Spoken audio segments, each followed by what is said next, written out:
Hello everyone, welcome back to my channel #live artfully. আশা করছি সবাই খুব ভালো আছেন, সুস্থ আছেন, খুশি আছেন। আমরাও মোটামুটি ভালো আছি। আমি সঙ্গীতা, নেদারল্যান্ডে থাকি। নতুন একটা ব্লগ নিয়ে আপনাদের সামনে চলে এসেছি। সবাইকে জানাচ্ছি অনেক অনেক ওয়েলকাম। পৃথিবীর যে প্রান্তে থেকে দেখছেন সবাইকে জানাই অনেক স্বাগত। আজকে এই ব্লগে শেয়ার করব সেটা হলো আমার ছেলের 3 মাস বয়সের রুটিনটা। ও এখন আরেকটু বড় হয়ে গেছে, কিন্তু আমি 3 মাস বয়সে এই ভিডিওটা শ্যুট করে রেখেছিলাম, তো সেটাই এখন আপনাদের সামনে শেয়ার করতে চলেছি। তাহলে চলুন ব্লগটা শুরু করা যাক। সকাল থেকে শুরু করছি, একদম আর্লি মর্নিং থেকে। এখন এখানে প্রায় 5:45 মতন অ্যারাউন্ড বাজে, 5:30 5:45 মতন। তো সকালবেলা ঘুম থেকে উঠে ফার্স্ট পর্দাগুলো সরিয়ে দিয়ে বাইরের যে শান্ত সৃষ্ট পরিবেশটা থাকে না, সকালবেলা ভীষণ ভালো লাগে 1 মিনিট হলেও নিজের জন্য সেই সময়টা দিতে, একটু বাইরেটা দেখতে। তো তারপরে এখন বাজে হলো ঘড়িতে 5:53। আর আমার ছেলেকে এখন আমি ওঠাবো, কারণ ওর এখন ফিডিং টাইম হয়ে গেছে। ওর এখন বেশ ডিপ স্লিপেই আছে, বাট স্টিল ওঠাতে হবে, কারণ না হলে ওর যেহেতু সেই সময় যখন ওর 3 মাস বয়স ছিল, তখন ওর 3 ঘন্টা পরে পরে ফিডিং টাইম ছিল। মানে সারাদিনে 8 বার ওর ফিড হতো। আর ও এখন যেহেতু নিজেই এদিক ওদিক ঘুরতে পারে, তো বালিশে শোয়ালে বালিশ থেকে নেমে কোথায় চলে এসছে দেখুন। ওকে আমি সর্ষের বালিশে শোয়াই। ইন্ডিয়া থেকে কুরিয়ারে সর্ষের বালিশ আনা হয়েছে, তো সর্ষের বালিশ আর তার সাথে এখানে যে বাচ্চাদের পিলো পাওয়া যায়, মাঝখানটা গোল একটু মতন থাকে, যেটা বাচ্চাদের হেডের জন্য শেপটা ঠিক হওয়ার জন্য জরুরি। তো দুটো পিলোকে একসাথে করে শোয়াই, কারণ সর্ষের বালিশটা 500 গ্রাম সর্ষের ভীষণই অল্প কোয়ান্টিটিতে, মানে খুবই পাতলা একটা বালিশ, আমার মনে হয় যেন কিছুই হয় না। তো দুটোকে একসাথে করে শোয়ালে একটা মোটামুটি একটা বাচ্চাদের মাথার জন্য আমার মনে হয় ঠিকঠাক হয়। আর আমি রাত্রিবেলা ওকে সয়েডেল করে শোয়াই, কারণ ও সয়েডেলটা না হলে ভালো করে ঘুমোতে পারে না, ওর হাত পা মুভ করতে থাকে, আর তাতে ওর ঘুমটার খুব ডিস্টার্ব হয়। ঈশান, ওই ঈশান বাবু, ঘুমটা হয়েছে তোমার? একদম জন্মের পরে হসপিটালে ওকে কাপড় দিয়ে সয়েল করে দিত, কাপড় পেঁচিয়ে। তো সেটাই আমি বাড়িতে এসেও শুরুর দিকে করতাম। তারপরে আস্তে আস্তে রেডিমেড স্টিচ করা সয়েলগুলো আমি ইউজ করতে শুরু করি এবং ভীষণভাবেই উপকৃত হই। ঘুম থেকে উঠে ওর ফার্স্ট যেটা চাই সেটা হলো দুধটা। তো আমরা এরকম পোর্শন বানিয়ে রাখি। আমি পোর্শন বানিয়ে রাখলে ভীষণই সুবিধা হয়, কেন কি সকালবেলা উঠে বা রাত্রেবেলা বানাতে গেলে ঘুম চোখে আর ভেবে চিনতে ক চামচ হলো ওভাবে আর গুনতে হয় না, বা ভুল হওয়ার কোনো সম্ভাবনা থাকে না। তো তার জন্য আমরা পোর্শন বানিয়ে রাখি। তো পোর্শনে কন্টেনার থেকে একটা পোর্শন নিয়ে নিলে, আর আমরা জলও ফুটিয়ে ঠান্ডা করে এরকম ফ্লাক্সে রেখে দিই। তো সেটাও মিক্স করে জাস্ট ওয়ার্মারে দিয়ে দিলেই একদম কিন্তু দুধটা খুব তাড়াতাড়ি রেডি হয়ে যায়। গুড মর্নিং সোনা, কি ঘুম হয়েছে? খিদে পেয়েছে? খিদে না এখন? আর ইউ হাংরি ঈশান?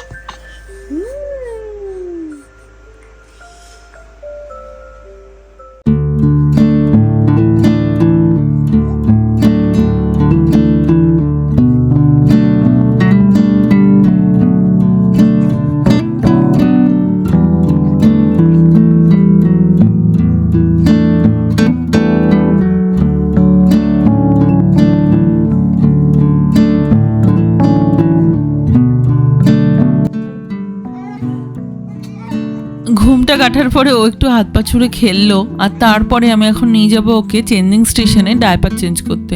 তো প্রত্যেকটা ফিডিংয়ের আগে ওর এই রুটিনটাই হসপিটাল থেকে ফলো করা হয়েছিল, এবং আমিও তারপর থেকে বাড়িতে আসার পর থেকে একদম সেম রুটিনই ফলো করি, যে প্রত্যেকটা ফিডিংয়ের আগে ডায়পার চেঞ্জ করা হয় এবং তারপরে ওকে খাওয়ানো হয়।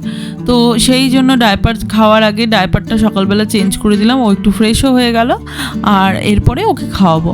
আর তার আগে ঘুম থেকে উঠে সারা রাতে মুখে যে দুধ তোলে একটু শুকিয়ে টুকিয়ে থাকে, তার জন্য আমি একটা ভেজা এরকম তুলোর প্যাড দিয়ে একটু মুখটা ওরও মুছে দিচ্ছি।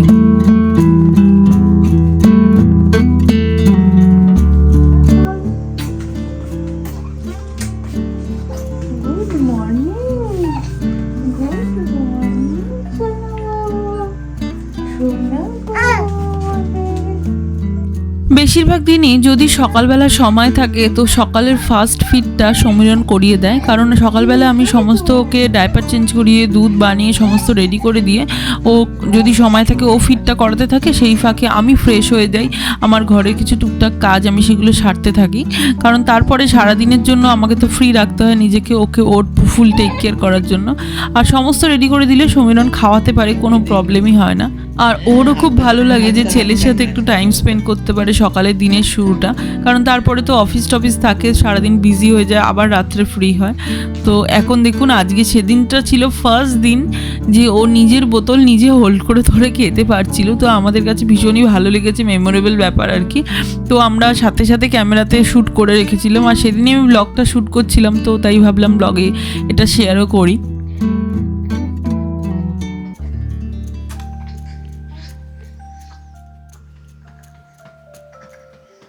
খাওয়ার পরে ঢেকুর তুলি আমাকে দিয়ে দিয়েছে, আমি এখন ঈশানকে একটু ঘুম পাড়িয়ে দেবো। আমার ছেলের নাম ঈশান, যারা জানেন না আগের ব্লগগুলো দেখেননি তাদের জন্য বলছি।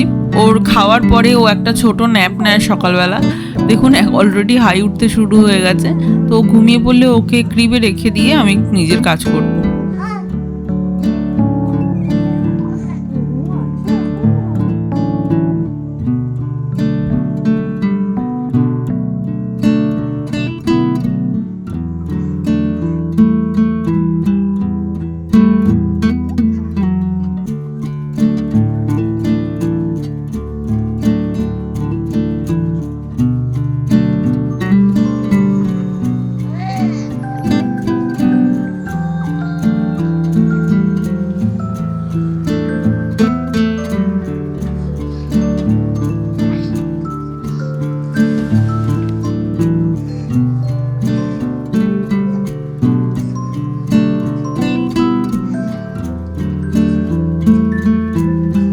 ও সকালে যে ন্যাপটা নেয় সেটা অ্যারাউন্ড এই 45 মিনিট থেকে 1 ঘন্টা মতন হয়।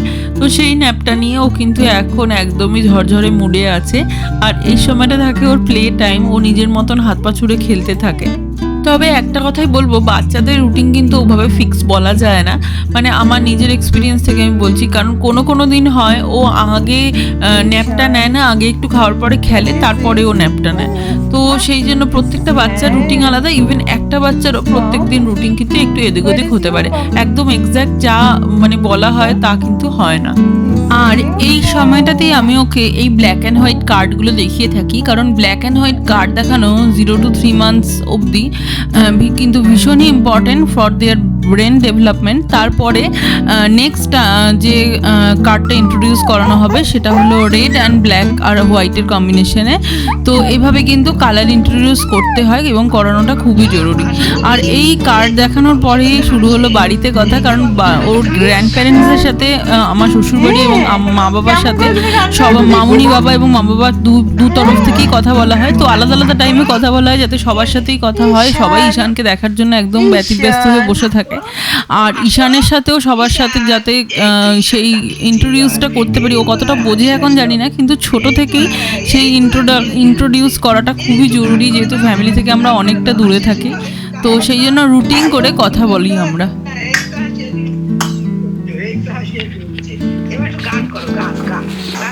এই সময় মোস্ট অফ দ্য দিনই ও পটি করে, তো সেটাই ক্লিন করে ডাইপার চেঞ্জ করে একদম ওকে এখন রেডি করে দেবো। আর এই সময় অনেকটা খেলাধুলো করার পরে, অনেকটা টাইম জেগে থাকার পরে ও খুব টায়ার্ড হয়ে যায়, ওর আরেকটা ন্যাপের দরকার হয়।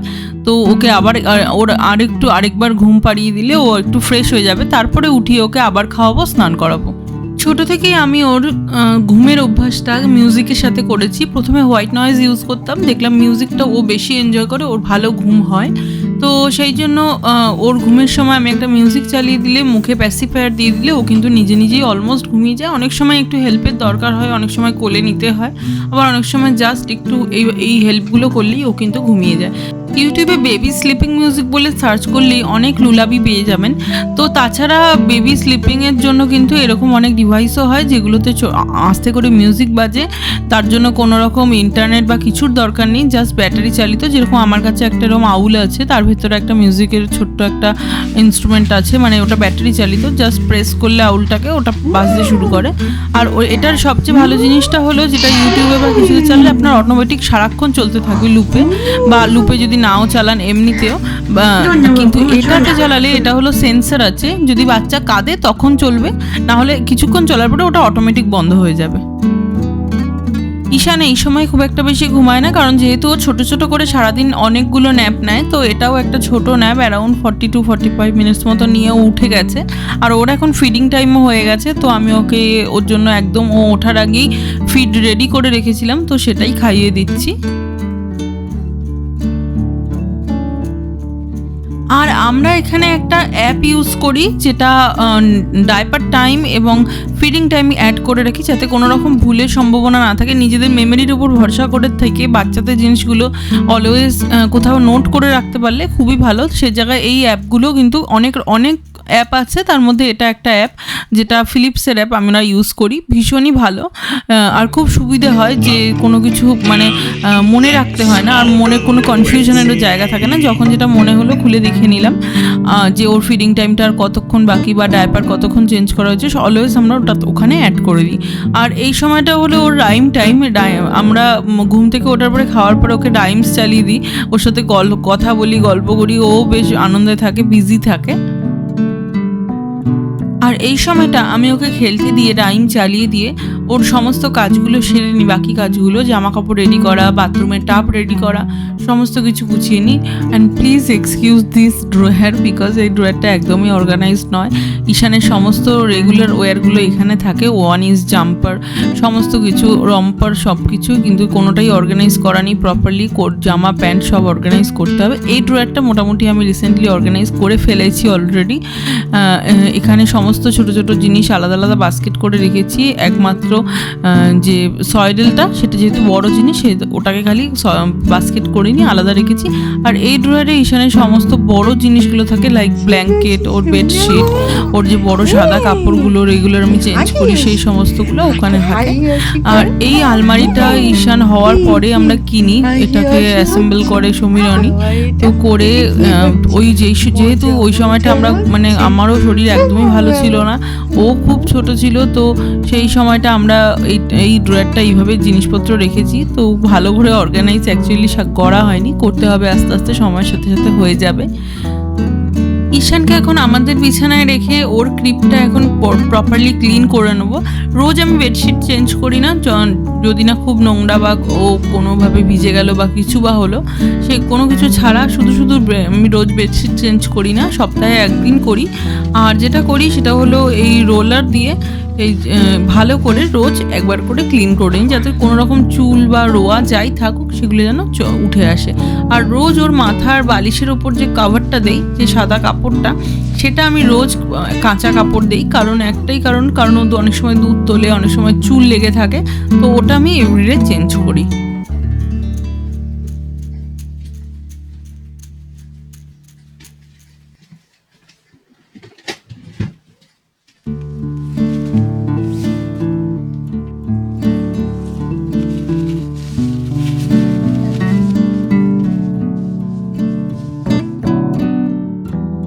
ঈশানকে এখন জামা কাপড় খুলিয়ে বেশ কিছুক্ষণ ডাইপার ফ্রি রাখবো। আর এই সময় ওকে তেলও মাখিয়ে দিই, আর চেষ্টা করি একটু যদি টামি টাইম দেওয়া যায়। আর ঈশান এই তেল মাখাটা ভীষণভাবে এনজয় করে। একটা সময় ছিল যখন আমার এই চেঞ্জিং স্টেশন সম্বন্ধে কোনো ধারণাই ছিল না, এবং ইভেন ভাবতাম চেঞ্জিং স্টেশন আমাদের কেনা উচিত বা উচিত না। বাট এখন ব্যবহার করে করে এতটাই উপকৃত হয়েছি যে বুঝতে পারি যে চেঞ্জিং স্টেশন একটা ছোট বাচ্চার জন্য কতটা জরুরি। কারণ এক তো কোমর ভেঙে কাজ করতে হয় না, মায়ের ডেলিভারির পরে যেমন একটা নিউবর্ন বাচ্চার মায়ের সুবিধে হয়, তেমন বাচ্চাটারও একটা প্রপার জায়গা থাকে যেখানে প্রপারলি ওকে রেখে তেল মাখানো বলুন, ডাইপার চেঞ্জ করা বলুন, যেহেতু দিনে বেশ কয়েকবার ডাইপার চেঞ্জ করতে হয়, তাই এই চেঞ্জিং স্টেশনটা কিন্তু খুবই উপকারী। আমার এই স্বল্প পরিসরের মাতৃত্ব জীবনে এইটুকু বুঝতে পেরেছি, অনেক কিছু জার্নাল, অনেক কিছু ওয়েবসাইট, অনেক বই পড়ে এইটুকু বুঝতে পেরেছি যে যখনই বাচ্চার যে কোনো কাজ করছেন, বাচ্চার সাথে কমিউনিকেট করাটা, কথা বলাটা খুবই জরুরি। সেটা যেমন বাচ্চার কথা তাড়াতাড়ি শিখতে হেল্প করে, তেমনই বাচ্চার সাথে কিন্তু বন্ডিং স্ট্রং করতেও হেল্প করে। আর এই তেল মাখানোর সময় কিন্তু আমি অনর্গল ওর সাথে বকবক করে যাই, ও সেটা এনজয় করে, আর আমারও খুব ভালো লাগে। আর এরকম এরকম উল্টে তেল মাখানো পিঠটা কিন্তু খুবই জরুরি, কারণ টামি টাইম বাচ্চাদের একদম শুরু থেকেই খুব জরুরি। আমাকে এখানকার ডাক্তার বলেছিল 30 মিনিটস অ্যারাউন্ড টামি টাইম করার জন্য, কিন্তু ও এখন এতটাই ছোট যে ও পারে না 30 মিনিটস। ও মানে হার্ডলি হয়তো সারাদিনে 5-7 মিনিটই করে, বাট একটু একটু করে ইন্ট্রোডিউস করিয়ে কিন্তু করানোটা খুবই জরুরি। এখন আমি ওকে স্নান করাতে নিয়ে এসেছি। ওকে স্নান করানোর জন্য আমি একদম শুরু থেকেই যেটা ব্যবহার করি, এরকম একটা টাব, বাচ্চাদের বাথ টাব এগুলো। তো সেগুলো একদম ছোট বাচ্চার জন্য এরকম শুইয়ে স্নান করানোরও একটা অ্যাটাচমেন্ট থাকে, যেটা ও একটু বড় হয়ে গেলে, মানে অনেকটা বড় হয়ে যখন ও বসতে শিখবে তখন এটা খুলে দিলেও চলবে। তো আমি এরকম শাওয়ারে জল দিয়ে ওকে স্নান করাই, টেম্পারেচার অ্যাডজাস্ট করিয়ে। খুব মানে আমাকে হসপিটাল থেকে বলে দিয়েছিল অ্যারাউন্ড 40 ডিগ্রি, সেটা হাত দিয়ে দেখে বুঝে নিতে টেম্পারেচারটা, তো যাতে কমফোর্টেবল টেম্পারেচার হয়, না গরম না ঠান্ডা। তো এই টেম্পারেচারের জলেই আমি শাওয়ারটাকে সেট করে নিয়ে ওকে স্নান করাই। তারপরে স্নান করিয়ে মুছিয়ে টুছিয়ে দিয়ে আমি মাথায় অলওয়েজ একটা টুপি পরিয়ে দিই, কারণ এটা শুরু থেকেই আমাকে হসপিটাল থেকেই আমি এই জিনিসগুলো এটা শিখেছি। কারণ এই টুপিটা পরিয়ে দিলে কি হয়, যে এক্সেস জলটা বাচ্চাদের মাথায় সেটা কিন্তু টুপিতেই টেনে নেয়, তাতে মাথায় জল থাকার কোনো আর মানে কোনো জায়গা থাকে না, আর ঠান্ডা লেগে যাওয়ারও কোনো কারণ থাকে না। যাই হোক, ওর প্রতিদিনই বেশিরভাগ দিনই এটা হয়। স্নান করার পরে তেল মাখার পরে ওর ভীষণ ঘুম পেয়ে যায়, তখন ওর মুখে প্যাসিফায়ারটা দিয়ে দিলে ওকে তেল ক্রিম মাখাতে জামা পরাতে ও ওখানে চেঞ্জিং স্টেশনেই ঘুমিয়ে পড়ে ফুললি। আর প্রত্যেকটা জিনিসে আমি আলাদা আলাদা করে টাইম মেনশন করছি না, কারণ ওর এই টাইমগুলো একটু আধ ঘন্টা 1 ঘন্টা আগে পরে হতেই থাকে, কারণ ওর সকালে ফার্স্ট ফিডটা কখন করছে তার থেকে ওর সমস্ত টাইমিংগুলো হয়ে যায় কনসিডার। কারণ এক দিন ও সকালবেলা একটু বেশি ঘুমোয়, আমি ওকে জোর করে তুলি না, আবার এক দিন ও তাড়াতাড়ি উঠে যায়, ওর খিদে পেয়ে যায়, সেদিনকে আমি ওকে ওর টাইমের জন্য ওয়েট করি, ওকে না খেতে দেই না, এমনটাও হয় না। তো তাই জন্য সকালবেলার ফার্স্ট ফিডটাও কখন নেয় তার উপরই বাকি সারাদিনের রুটিনটা ওর ডিপেন্ড করে, এক্স্যাক্ট টাইমটা। তবে মোরাললেস মোটামুটি একই। আর এখন আমি ওপরে মশারি লাগিয়ে দিচ্ছি, কারণ আমাদের এখানে সামার টাইমে না মাছির খুব ঝামেলা শুরু হয়ে যায়, মানে ঘরে মাছি ঢুকতে শুরু করে। তো মাছি ছাড়াও ঘরে মাকড়সার এখানে বেশ উপক্রম আছে, তো সেই উৎপাতে যাতে কোনোভাবে যাতে কোনো ইনসেক্ট বা কোনো কিছু ওকে টাচ না করতে পারে, তার জন্য আমরা এই মশারি ব্যবহারটা করে থাকি।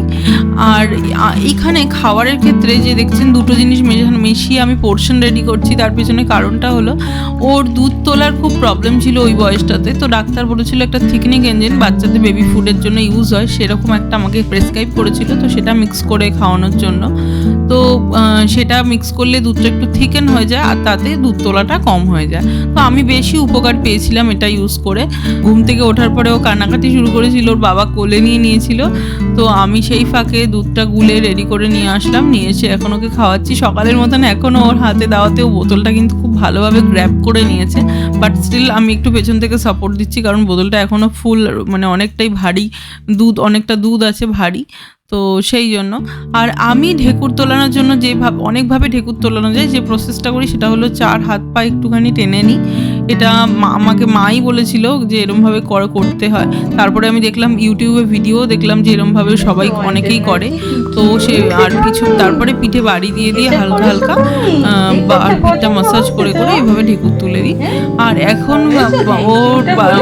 এখন কথা বলছে ওর গ্র্যান্ড প্যারেন্টসের সাথে, এখন মামুনি বাবার সাথে কথা বলার টাইম, তো কথা বলে নিচ্ছি আমরা এই বাড়িতে।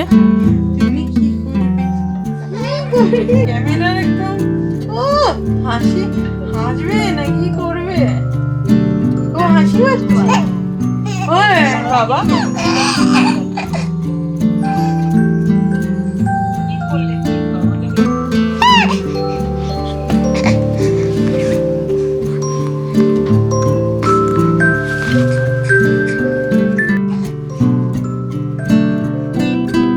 ঘুম থেকে ওঠার পরে ওকে ডায়পার চেঞ্জ করেছিলাম না, কারণ ও স্নান করে শুয়ে বেশ কিছুক্ষণ সময় যায়নি যে ডায়পারটা পড়েছিল, তো নতুন ডায়পার সেই জন্য চেঞ্জ করিনি। ওকে খাইয়ে নিয়ে তারপরে এখন ডায়পারটা চেঞ্জ করে দেবো।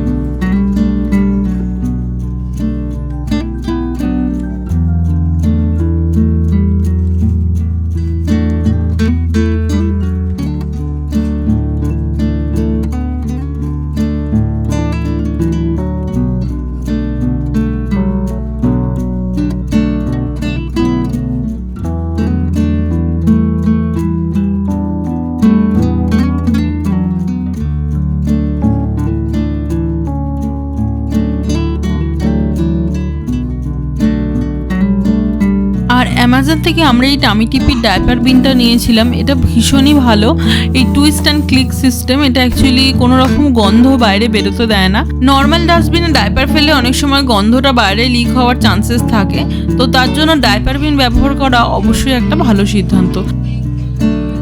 আজকে আমরা বিকালবেলা একটুখানি ঘুরু করতে যাবো ভাবছি, কারণ ঈশানকে নিয়ে বিকালবেলা বাইরে বেরোনো সামার টাইমে আমাদের কাছে খুবই ভালো লাগে। আর বাচ্চাদেরকে বিকালবেলা যদি একটু বের করা যায়, যে নেচারের সাথে একটুখানি বাইরের হাওয়া বাতাস লাগানো যায়, তাহলে কিন্তু খুবই ভালো। আমাদের এখানে অন্তত খুব ছোট বয়স থেকেই বাচ্চাদের বাইরে বের করে, আর কোনোই অসুবিধা হয় না। তার জন্য ওকে কার সিটে আমরা সেট করে গাড়িতে করে আমরা একটুখানি কাছাকাছি নেবারহুডের মধ্যেই একটা দোকানে গেছিলাম। সেটা একটা রেস্টুরেন্ট ছিল, বাট আমরা গেছিলাম সিম্পল জাস্ট গরমে ম্যাঙ্গো কুলফি খেতে। আর ওখানে গিয়ে প্র্যামেই ঈশান বেশ সুন্দর ঘুমিয়ে পড়েছিল, তো ও ঘুমাচ্ছিল, আমরা একটু কুলফি খেলাম, তারপরে আমরা একটু ওয়াক করলাম। ঈশানও বেশ আশপাশটা মাঝে মাঝে চোখ খুলে তাকাচ্ছিল, আর আমাদেরও একটুখানি ঘোরা হলো। ও আর ঈশান বাইরে গেলে বাইরেটা ভীষণভাবে এনজয় করে, যখন ও জেগে থাকে দেখেছি ও গ্রিনারির দিকে ভীষণভাবে তাকায়। বাট এখনও ঘুমাচ্ছে, বেশ সুন্দর রোদটা ওর গায়ের ওপর পড়ছে, আর আমরা চেষ্টা করছি ওর মুখে যাতে রোদটা না পড়ে, ছায়াটা দেওয়ার, তবুও একটু একটু পড়ছে। যাই হোক, বাইরে থেকে ঘুরে আমরা চলে এসেছি। এসে ওর এখন ফিডিং টাইম, তার আগে ডাইপার চেঞ্জ করে দিচ্ছি। ডাইপার চেঞ্জ করে ওকে এখন খাইয়ে ওকে রাত্রের মতন এখন ঘুম পাড়িয়ে দেবো। এই সময়টা থেকে ওর ঘুমটা একটু ডিপ স্লিপ হয়।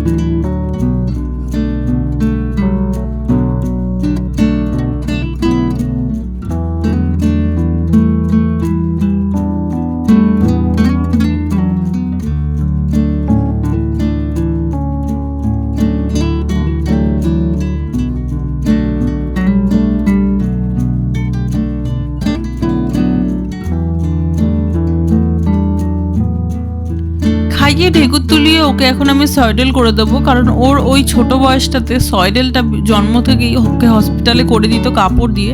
তারপরে আমি স্টিচ সয়েডেল বাড়ি এসে ব্যবহার করতে ভীষণ উপকার পেয়েছি, কারণ ও সয়েডেল করা থাকলে ঘুমটা ওর খুব ভালো হয়। আর ওর নিউবর্ন ছোট বাচ্চাদের একটা প্রবণতা থাকে ঘুমের মধ্যেও হাত পা নাড়ানোর, আর তাতে ঘুমটা একদম খুব ডিস্টার্ব হয়, ভেঙে যায়। আর ও সয়েডেল করে খুব ভালো ঘুমোয়।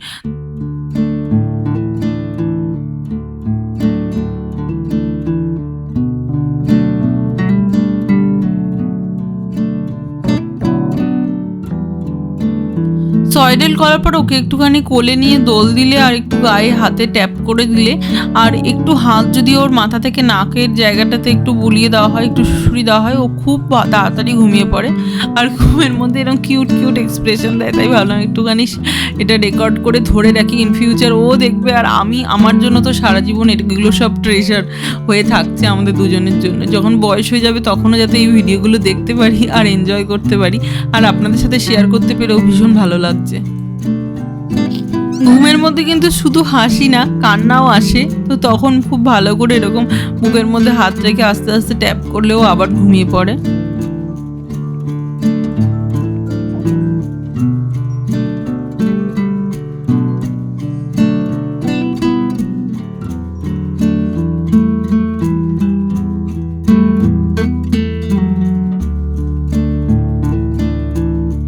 এই সময়টা আমরা ওকে নিচেই রাখি, নিচে এরকম একটা বেবি নেস্ট সোফার মধ্যে, সোফা কাম বেডটার মধ্যে বিছানা করে মশারি দিয়ে রাখি, কারণ এই সময়টা আমরা নিচে থাকি, নিজেরা ডিনার করি, সব কিছু করি, তাই জন্য নিচে থাকলে ওকে আমাদের খেয়াল রাখতে সুবিধে হয়। তারপরে আমরা যখন ওপরে যাই, সমীরণ ওকে ঘুমন্ত অবস্থাতেই আস্তে করে নিয়ে গিয়ে ওর ক্রিবে রেখে দেয়।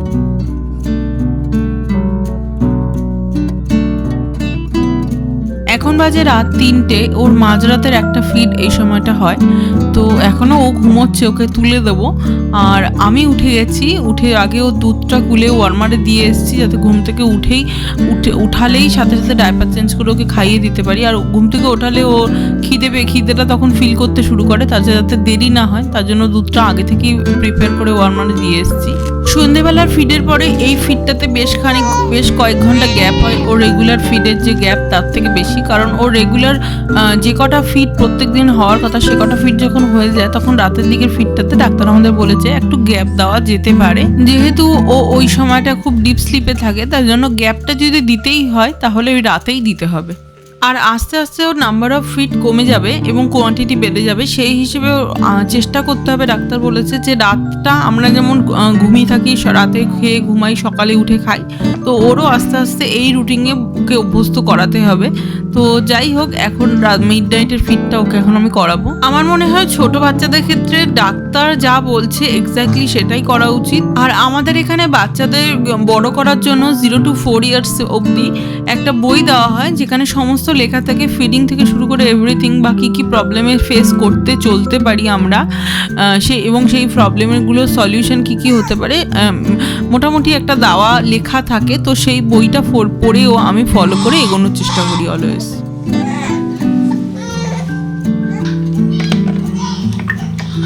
নিশ্চয়ই সবাই ঈশানের গলা পাচ্ছেন। ডায়পার চেঞ্জ করার সাথে সাথেই ও খাওয়ার জন্য ব্যস্ত হয়ে যায়। ডায়পার চেঞ্জ করিয়ে আমি ওকে ওর বাবাকে ডেকে ওর বাবার কাছে দিয়ে আসি ওকে। আর এখন সাথে সাথেই দুধটা আমি যেহেতু আগে থেকে বানানো ছিল, জাস্ট ওয়ার্মার থেকে উঠিয়ে মুছে নিয়ে আসলাম, নিয়ে এসে ওকে খাইয়ে দিয়ে ঢেকুর তুলিয়ে ও একদম ঘুমের ঘোরে আছে। ওকে আরেকটু ঘুম পাড়িয়ে শুইয়ে দেবো, তারপরে আমরা আবার শুয়ে পড়বো।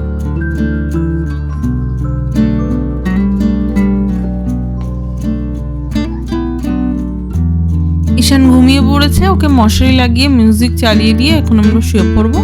এটাই ছিল ঈশানের 3 months প্লাসের সারাদিনের হোল ডে রুটিন। তো আপনাদের ব্লগটা কেমন লাগলো আমাকে কিন্তু অবশ্যই কমেন্ট করে জানাতে পারেন। যদি ভালো লেগে থাকে তাহলে অবশ্যই চ্যানেলটাকে সাবস্ক্রাইব করবেন, ভিডিওটা লাইক করতে, শেয়ার করতে কিন্তু একদমই ভুলবেন না। তাহলে আজকের মতন বিদায় নিচ্ছি, tata, bye, thanks for watching till the and.